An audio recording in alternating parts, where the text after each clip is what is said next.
Radio d'idées, la web radio culture et territoire à Lormont. Bonjour à tous, les températures se réchauffent, le soleil est de retour, enfin. Ça ne vous donne pas envie de voyager, vous ? Nombreux sont ceux qui rêvent de l'aventure en van et ça tombe bien, parce que ce matin, on accueille deux spécialistes, Bertrand Lano et Elsa Friedrich-Piret. Bonjour. Donc vous formez tous deux un duo de choc, ça n'est plus un secret pour ceux qui vous connaissent. Et pour cause, vous avez voyagé durant 1 an en van, dont 6 mois en Australie et 6 mois à travers l'Europe.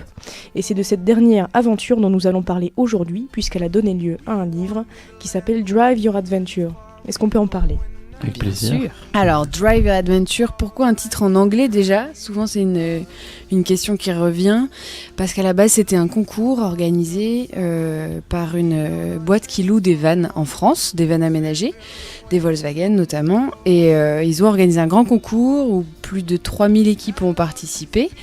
Le but, c'était de trouver 2 voyageurs, ou 3, des équipages, à faire partir dans un van pendant 6 mois en tour d'Europe.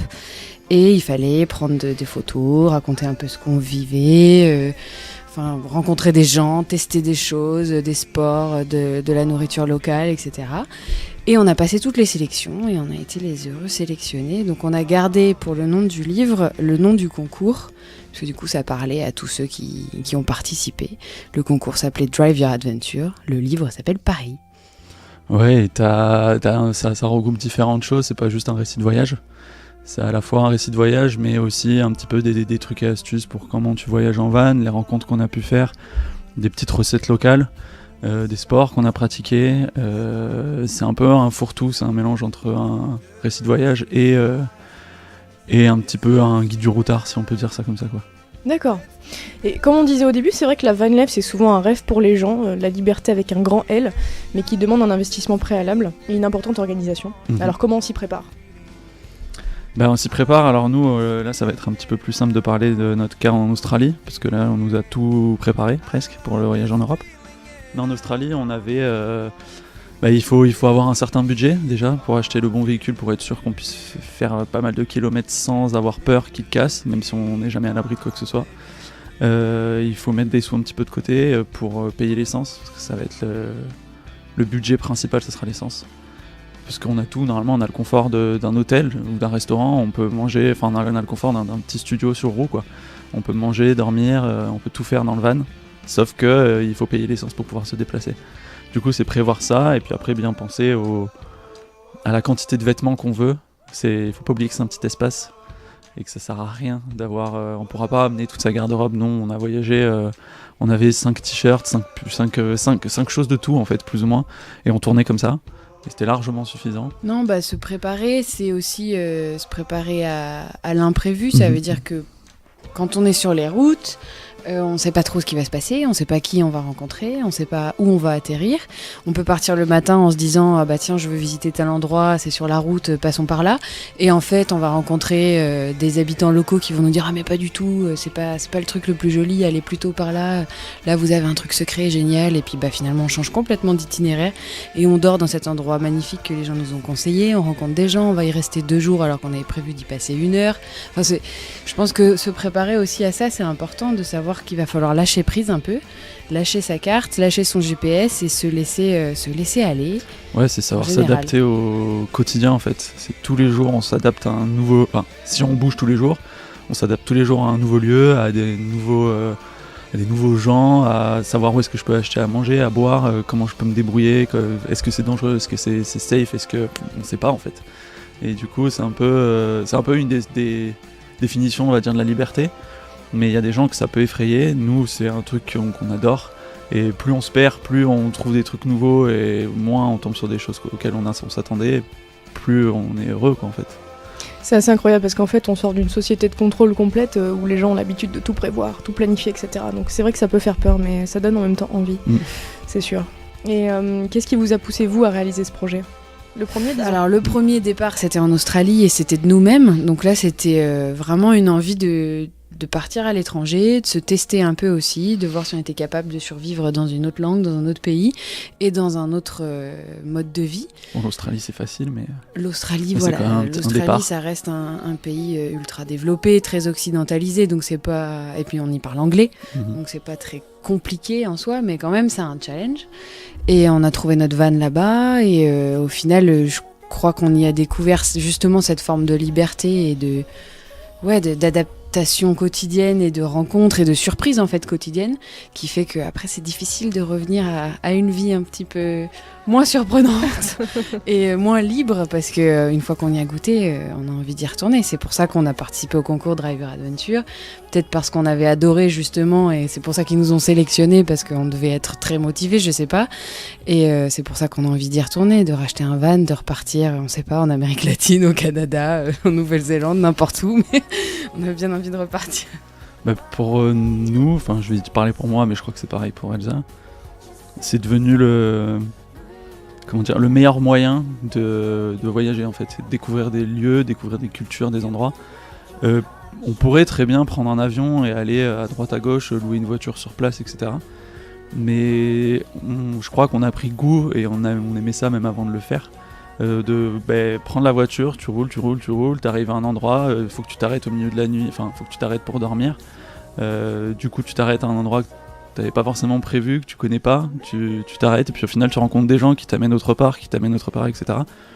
Et du coup c'est le voyage autour de l'imprévu. Faut avoir un petit peu de temps. C'est sûr que là on avait 6 mois, les 2 fois on avait 6 mois, donc c'est quand même confortable, mais même l'histoire de quelques semaines ou d'un week-end, c'est tout à fait possible. Et on rencontre les gens vachement plus facilement. J'ai l'impression en tout cas quand on est en van et qu'on leur explique qu'on vit dans notre camion, qu'on a un confort spartiate mais qui est quand même assez élevé, mais qui peut être quand même spartiate plus qu'une maison en tout cas. Ouais. Du coup non, c'est vraiment ça pour moi. D'accord. Et quels sont les éléments essentiels à un bon voyage en van ? Pour moi le principal, si on voyage à deux, c'est de connaître son partenaire. En tout cas d'avoir les mêmes envies que son partenaire.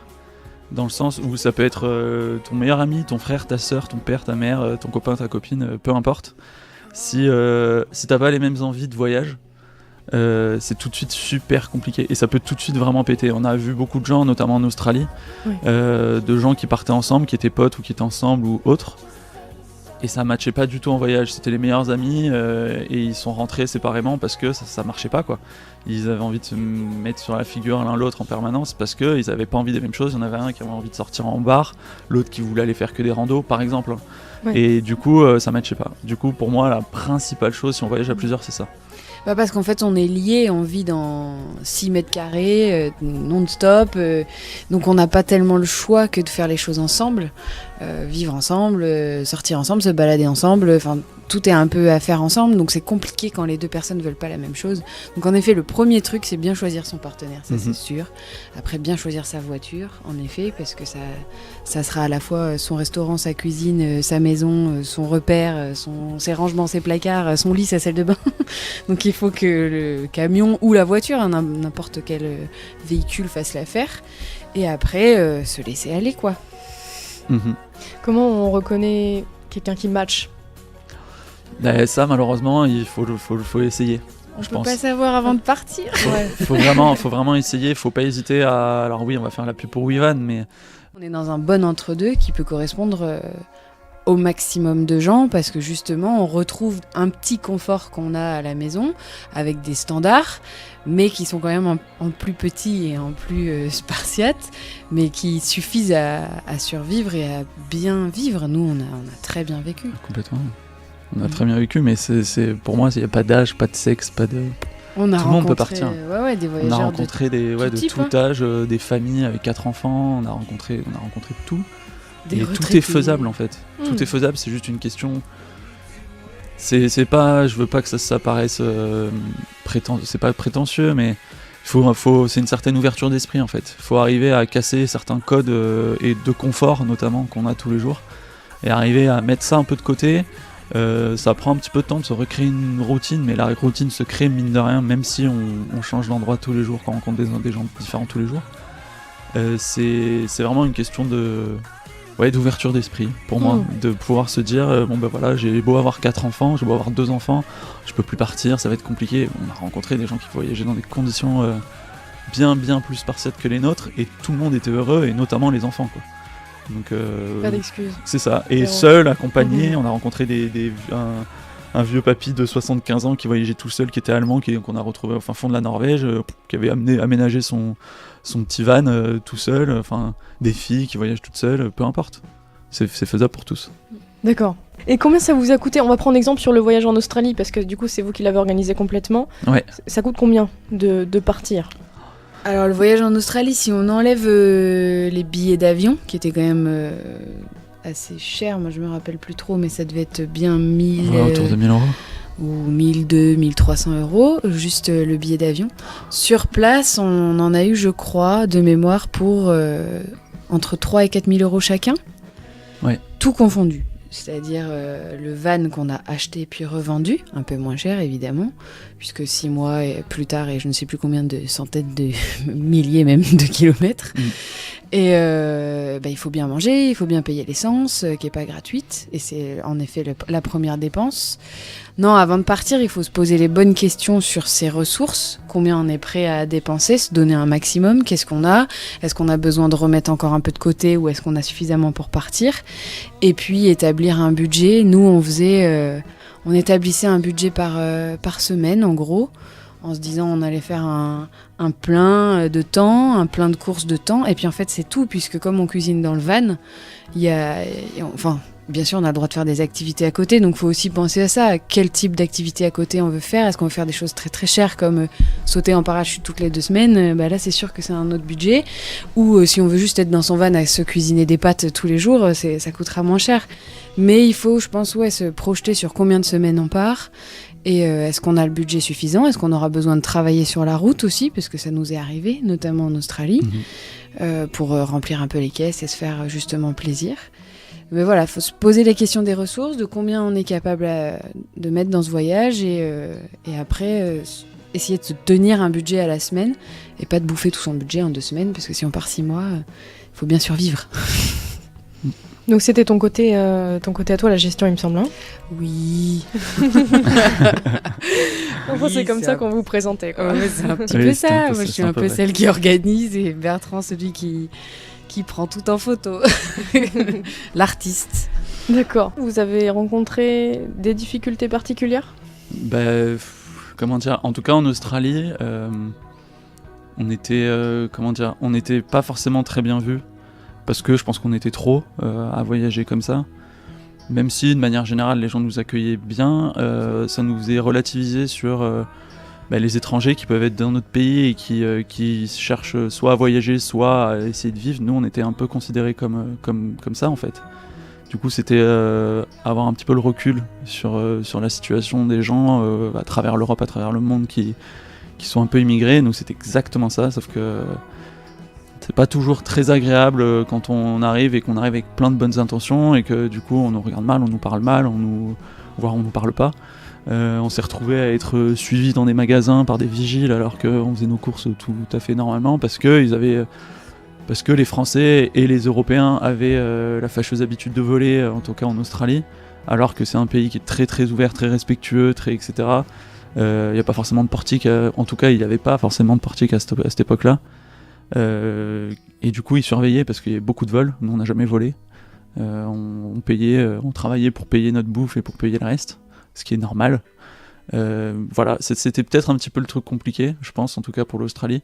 Après les 3/4 des gens sont quand même très accueillants, mais sinon non, en tout cas en termes, il peut toujours y avoir les problèmes techniques d'un point de vue, ou mécanique en tout cas.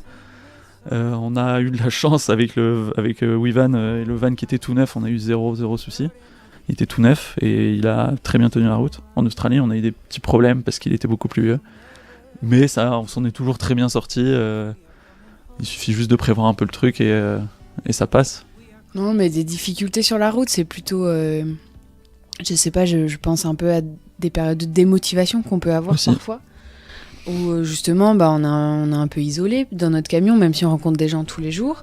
C'est des rencontres qui sont assez fugaces et qui sont rapides, même si ça peut être très fort, parce que j'ai l'impression qu'on vit les émotions beaucoup plus fortes puisqu'on n'est pas dans un quotidien de routine. Mais parfois, on a peut-être un peu envie de rentrer, on a peut-être envie d'une bonne douche, on a peut-être envie d'aller voir sa maman, ses copains. Et oui, des fois, on a un peu de démotivation. Et c'est aussi là que c'est important d'avoir un bon partenaire dans la voiture pour se remotiver à ce moment-là et pas être tout seul. En tout cas, je sais qu'il y en a qui voyagent en road trip tout seul. Moi, ça m'aide personnellement de pas être toute seule et de former une équipe parce qu'on peut se remotiver dans les moments un peu durs. Quand ça fait 4 jours qu'il pleut et qu'on sort pas du van, ce qui arrive aussi parce que oui, on peut aller faire des randos sous la pluie bien sûr, mais après on sèche comment les vêtements dans un van qui tout d'un coup se met à être très humide et qu'on peut plus sortir de là et que tout est humide dans le van. Donc on reste un peu enfermé dans ce van et on n'a qu'une envie, c'est de sortir, et au bout de 4 jours ça commence à être compliqué. On en a marre, on roule, on ne trouve plus trop d'objectifs en se disant bon allez, la prochaine fois j'espère qu'il y aura un peu de soleil, parce qu'on dépend énormément de la météo. Enfin oui, il y a un petit peu, c'est pas forcément tout rose, on dort pas que dans des endroits magnifiques comme on peut montrer sur Instagram ou les gens montrent sur Instagram en général. On dort pas que sur des vues incroyables avec la montagne ou les mers bleues. Parfois, on trouve pas, il est tard, la nuit tombe, on s'agace, on sait qu'on n'a pas envie de dormir sur tel parking parce que ça a l'air de craindre un petit peu, et puis on sait pas si quelqu'un va pas venir frapper à la fenêtre dans la nuit en disant vous avez pas le droit de rester là, et du coup faudra qu'on bouge à 3h du matin. Ça arrive de dormir dans des endroits qui font pas rêver, sur des bords d'autoroute. Mais bon, c'est pas souvent, heureusement. Et je crois que ça a été les principales prises de bec entre Elsa et moi, c'était ça, quoi. Oui, endroits où dormir, parce qu'on était fatigués, on avait marre de rouler. Parce que c'est souvent tard, et voilà, on est fatigué, et la nuit commence à tomber, donc on voit plus, et on sait plus trop où se mettre. Et quand on tombe pas sur le spot magnifique, on se dit en effet on va rester là, c'est génial. C'est plus compliqué. On peut tourner pendant 1-2 heures. Allez, on se met là, on s'en fiche. Non, regarde, il y en a un qui nous regarde bizarre là-bas. Non mais c'est vrai, ça peut. Ah ouais, ça arrive. Et puis du coup, on n'est pas d'accord. Et puis finalement, on finit par s'endormir, mais on dort que sur une oreille. C'est pas très agréable. Non, il y a des difficultés, c'est sûr, mais elles sont minimes. Enfin, moi, quand je pense à nos 2 voyages, je pense jamais à ces moments-là. C'est pas du tout ce qui reste. Heureusement, ils sont moins importants et moins nombreux que les autres. Mais toujours intéressant à prendre en compte. Bien sûr, tout est pas parfait, quoi. Ouais. C'est impossible. Et puis ça aide à avoir plus de beauté dans les moments parfaits. Mais complètement, ouais. Votre destination favorite lors du voyage en Europe particulièrement ? Alors c'est très compliqué. C'est très compliqué parce que ça dépend de quel point de vue on se base, sur quel point de vue on se base. En termes de paysage, en tout cas pour moi, je pense qu'Elsa c'est peut-être pareil, mais en termes de paysage, c'est la Norvège sans aucun doute. Mais malheureusement en Norvège on n'a pas rencontré beaucoup de Norvégiens, du coup au niveau de la culture locale c'est un petit peu compliqué de se positionner. Après moi j'ai eu des immenses surprises dans d'autres pays, mais je crois que la qualité de vie et les paysages, tout confondu, je pense que j'hésiterais vraiment entre l'Écosse et la Grèce. J'ai été très très très agréablement surpris par les terres en Grèce, enfin vraiment par l'intérieur des terres, parce que quand on parle Grèce, quand on pense Grèce, c'est très souvent les plages d'eau bleu turquoise avec les petites îles, etc. Mais l'intérieur de la Grèce est splendide, les Grecs sont adorables, on mange bien, il y a très peu en tout cas de mon point de vue de points négatifs pour la Grèce, et l'Écosse pareil. Oui, on a quand même traversé 24 pays, donc c'est difficile de... C'est toujours la question piège, quel est le pays préféré ? C'est difficile à dire parce que ça dépendait de plein de choses. Moi j'ai adoré la Grèce en effet, parce que en fait comme je disais, comme on cuisine dans le van, on mange aussi ce qu'on trouve, et on tentait plutôt de manger sur les marchés ou les petits producteurs locaux plutôt que d'aller dans les supermarchés. Et du coup, ça dépend un peu des produits. Donc c'est sûr qu'en Norvège, quand on passe le cercle arctique, il n'y a plus grand chose à manger à part des patates. Et puis tout est très très très très cher. C'est pas la même gastronomie que quand on arrive dans le sud de l'Europe, où là c'est que des beaux produits, des beaux fruits, des beaux légumes. On fait que manger et s'en mettre plein la panse. Et les gens sont beaucoup plus souriants, plus accueillants. On vit plus dehors que dans le nord, mais c'est vrai que les pays scandinaves sont magnifiques d'un point de vue des paysages. Après, oui, mon petit coup de cœur, ça serait peut-être la Grèce ou le Portugal aussi, parce que il y a les vagues là-bas et c'était chouette aussi. D'accord. Vous êtes en train de fonder une famille. Ça fait combien de temps que vous êtes installés là, très concrètement ? Alors à Lormont, on est là Depuis depuis fin fin septembre. Ouais. Sinon, avant, on était pareil, on continuait de barouder, pas en van, mais on continuait de barouder de maison en maison. Bah, il a Pendant fallu qu'on trouve à se certain temps. poser. Ouais, c'est pas facile quand on revient d'un voyage comme ça. En fait, tout est possible. Où est-ce qu'on s'installe ? Qu'est-ce qu'on fait ? C'est quoi maintenant la suite ? Parce qu'on n'avait pas de voiture pour repartir en van, et puis il faut bien refaire un peu d'argent aussi si on veut survivre sur les routes. Donc on s'est dit on va se poser. Bertrand s'est lancé dans la photo, justement avec le livre qui est sorti et qui a pu lui faire une jolie publicité. Donc on s'est installé à Lormont et je suis tombée enceinte, donc c'est sûr que ça change un peu la donne et nos objectifs, mais on a quand même envie de repartir sur les routes, même avec un petit bébé. On pense que c'est tout à fait faisable et pour lui comme pour nous, ça peut être que du positif. Donc ouais, retour à la réalité, pas forcément simple, mais je pense qu'il faut continuer à se donner des projets parce que là on a été trop habitués à cette grande liberté et à ces voyages. Donc c'est sûr qu'après, c'est difficile de se remettre entre quatre murs et tout d'un coup d'avoir une maison qu'on trouve presque trop grande parce que dans 6 mètres carrés, on avait tout ce qui nous suffisait. Et là, on a presque trop et on se dit mince, oh là là, toute cette douche. On y prend goût quand même. Mais on y prend goût, c'est sûr. Ça a changé quoi pour vous, du coup, ces voyages ? Dans notre Prise de quotidien. recul, quoi.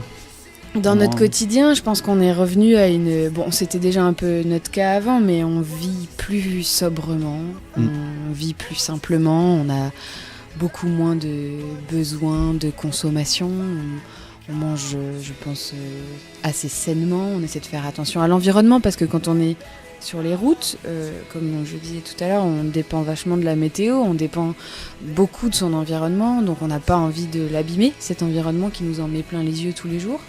Donc quand on revient, oui c'est vrai, nous on revient à des choses très naturelles, on est assez écolo, ça a changé encore plus, je pense que ça a approfondi encore plus notre envie d'être plus propre et d'être plus durable dans notre façon de consommer, notre façon de vivre et d'être plus simple. Ouais, moi c'est vrai que j'ai eu tendance quand j'étais ado d'être un petit peu matérialiste. Et grâce à ces voyages, je pense que petit à petit je m'écartais de ça, mais grâce à ces voyages, ça m'a permis de me rendre compte que moins j'en ai, moins je me prends la tête et plus je suis heureux en fait.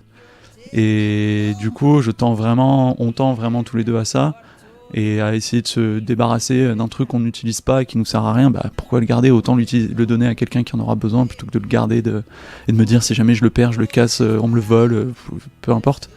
Et même mes appareils photo, mon ordinateur, écoute, je me dis, s'il se casse, c'est pas grave, j'en rachèterai un autre, j'essaie de mettre des trucs en mémoire à droite à gauche pour être sûr de au moins garder ça.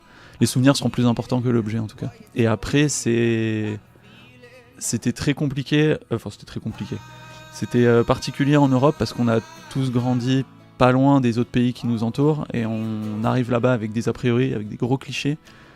Et essayer de se détacher de ces clichés-là, c'est pas toujours facile.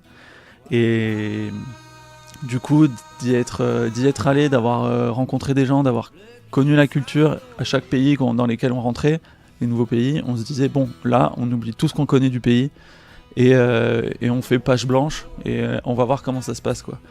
Et on est rarement dans les clichés. Alors oui, si on cherche un peu, si on cherche vraiment les extrêmes, on peut retrouver des clichés, mais les 3/4 du temps, les gens, ils sont tout à fait comme nous, peu importe d'où ils viennent, peu importe comment ils sont.